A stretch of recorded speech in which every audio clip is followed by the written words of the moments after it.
So what's your future plans for channel growth? Well, that's the thing with the content. Let's see. Fuck off. Okay. I don't know how easy this is going to be to describe. It depends on like how much prior knowledge you have about this thing, I guess. Basically, my idea, okay, is that brother. Okay. I've been beating Half-Life 1 on my phone, have more fun than playing Opposing Force. Lol, I think that says a lot about it. Yeah, fair enough. I mean, I'm not gonna lie, the only good game that Gearbox has ever made is Borderlands 2, but what are you gonna do about it? Okay, so basically, I don't know if you guys have watched many video essays about video games on YouTube. I am really into analyzing... I guess I'll just shoot these things and make them fuck off. I'm really into analyzing kind of the art behind video games and the experiences that you can have playing them and the way that that informs, you know, the vibe that goes into it.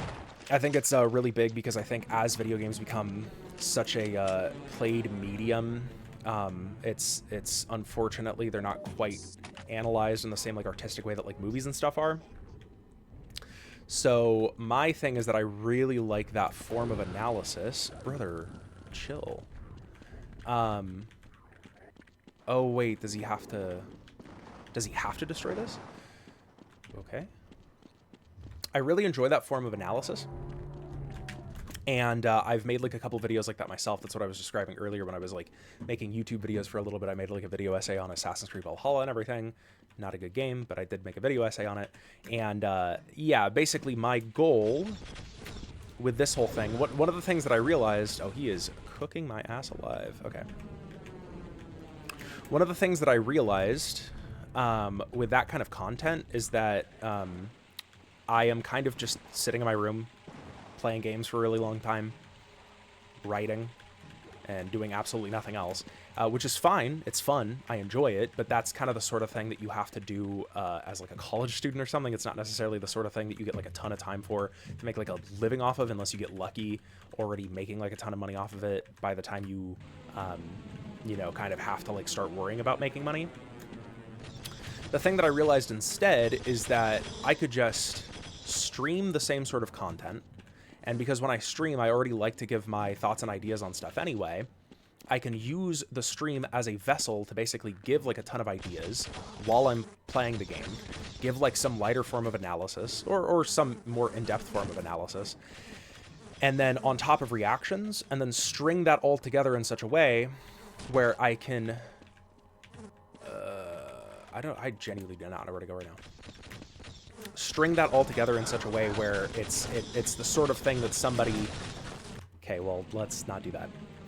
String it together as the sort of thing that somebody who maybe doesn't play video games very often might want to watch because, you know, they're seeing my reactions as a streamer. It's not just like, here's me yapping about video games. This is something that you're only going to care about if you've played a ton of games yourself before. But also be the sort of thing that is relatively in-depth enough to at least entertain somebody who likes that kind of more in-depth content.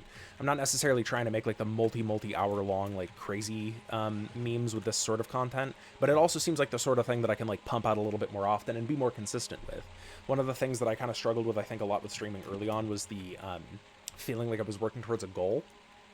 Like, it felt like the only goal that I had to work towards was getting viewers, and that doesn't feel like a good goal, because it feels like, I don't know, you just stream, you do shit whether or not you enjoy it to get viewers, and the viewers come, and then that's it. Like, it's cool having, like, an audience and talking to people and whatever, but getting viewers, unless they're kind of, like, good viewers that you can have, like, a regular conversation with, isn't the most important thing ever to me. So, yeah, so it makes me feel like I have this goal where I can play games, which is something that I enjoy doing anyway. I can give my thoughts on them, something that I enjoy doing, and then I can pump it out onto YouTube and hopefully grow both Twitch and YouTube at the same time, and I don't know, maybe have some sort of audience. That's the goal. For me, for me, because I know a lot of like people meme about it being like for the money and everything, and I think, you know, I mean, money's nice. I wouldn't be mad about making like a living from this sort of thing, but I think for me, it's more just being able to have people to have a conversation with about this. I want to know that I can share ideas with people that care about them, and I want to know that I can maybe influence their opinions to some extent, maybe change their mind on something, maybe make it so that they play a video game when they haven't before. That sort of thing. Either a specific video game or video games in general. Maybe you're not into video games, but you see my reactions, and that's something that entertains you. I can show like a video that gives like an example of the sort of thing that I'm thinking of later, but yeah, the sort of thing that I'm thinking of isn't really like something that I've seen people do before, which hopefully would be another thing that would make it kind of cool content. But yeah. In my opinion, since you play solo games like Half-Life, you should design your channel in a way that reflects that vibe, so someone like me who enjoys solo and story-driven games comes across your stream, they feel drawn to it and want to stick around. I definitely agree with that. I don't know if you mean channel as in like Twitch channel or as in YouTube channel, but that's definitely part of the goal. I also really do enjoy multiplayer games and like grinding stuff online and whatever. So I do think that for me, my stream or my YouTube channel or whatever is never gonna just be one thing. If you really like single player games, I absolutely want to make that kind of content regularly because I enjoy doing it too, to kind of have you come back around and have that kind of conversation and, you know, have you as part of my audience. But, you know, if I want to play Counter-Strike for a given day or Tekken for a given day, then I'm probably going to do that too. Games is I see you say both. Yeah, fair. Games is the definitive form of art because to make a game, you need to make a movie, so art, music, and flow, and you need to add game design, level design, story that works for an interactive game. You can't get anything more complicated. Not only that, and this is the thing that I think a lot of people miss, and I'm not saying that you're necessarily missing this, I think that you're definitely on the right track. You also have to make them all fit together in such a way, and I think that's kind of maybe what you're getting at with flow. And I mean, it's gameplay flow, but it's also the flow of all these different elements like working together. I think that you have to make them all work in such a way that it convinces the audience that they're playing something that they're getting immersed, that they're into the world, that they're being impacted by the thing. That's something that movies have to do with the cinematography, with the music, with the blocking, with the acting, with all that sort of stuff. But when a movie does it, it's a lot easier because you just put it in front of a person and they watch it, and then that's it. And different people have different reactions, different experiences with that sort of thing. Or maybe not experiences, but different reactions. But the experience is like largely consistent across every single different person. For a game, right, like when you play Pong, every single game is going to inherently be different, just like all these micro differences in the way that the ball can be hit, the way that this person uses their controller, everything like that. But to make a game feel immersive, you have to be able to take that lack of the consistency and make something cohesive out of it, to where every single player feels like they have something to get out of it. I feel like that's why Half-Life is so good, right? Because you're kind of just this physicist dude who's going to your normal job, and then everything goes wrong, and suddenly it's an FPS game, right? Except it's not suddenly an FPS game. If you view it the other way around, it's actually an FPS game that gets you immersed into it by making you feel like you're this regular dude who now has to go kill a bunch of people. Yeah, that's my thoughts on that. I think that video was absolute cinema. I think you're talking about the Assassin's Creed Valhalla one. I appreciate it. It took me like a year and a half to make, so I probably could have made it a lot faster. But for that, get in touch with an artist, someone who can help clear your mind and bring your ideas to life. I definitely need at some point an editor. For sure, that'll be something that I look at, but that'll be after I kind of, you know, get the idea down for the kind of content that I want to make more. Once I kind of like make a video or two myself, I think it'll definitely be time to, you know, reach out to someone and try to get that sort of thing done so that I can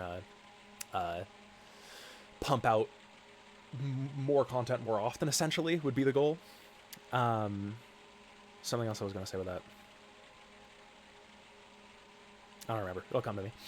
My faves are Daryl, Talk Games, Noah Caldwell, Gervais, Rasputin, and maybe a few more. I'm not going to lie. I got so into watching that sort of like video essay content a couple years ago that I made an entire list. I don't even know if this is going to like come up correctly on this, but I made an entire list of those sorts of YouTubers. Very lengthy list. It's not... What the fuck? Okay. It's not just them. It's not like just like video essayists, but it's like a lot of people that inspire the sort of content that I want to make. But I definitely like those guys for sure. I haven't like really sat down and fully watched a Noah Caldwell Gervais video the whole way through because I'm not going to lie. The style of content that he makes seems very similar to the style of content that I like making. So it just felt like there was no point. Like I might as well just make videos. One of the guys that I love that you did not bring up though, probably my biggest inspiration is Tim Rogers. Action Button. He's been at this for like years and years and years. He's been writing at least essays on video games since the early 2000s, and he has a YouTube channel, and that shit is absolute 10 out of 10. Yeah, immersion, but you can only do it when everything works perfectly because the most basic example, you have cartoon shaders and gory realistic textures that don't work. I love Half-Life because it gives you a fake feeling of free will, and it's a meta commentary, absolutely. IDK, I make videos where I'm bored, and my video essays are about explaining politics and economies of in-game worlds. Like, I made video about economy and political ideas and ideologies of fucking Lego games, lol. You should link that, actually. That sounds really cool. I think I would enjoy that kind of content. Maybe I could react to it if you're cool with that. ChatGPT said, I have some friends who work on this kind of stuff. If you want, I can connect you with them. You can share your ideas, and they'll help guide you through it. ChatGPT has friends that I can link up with to do the editing for me. I'll look into that, man. That sounds good. That sounds really good. Yeah. I feel like if I made like AI edited videos, I would probably not get an audience, but you know what? No way, ChatGPT has friends and I don't. But you know what?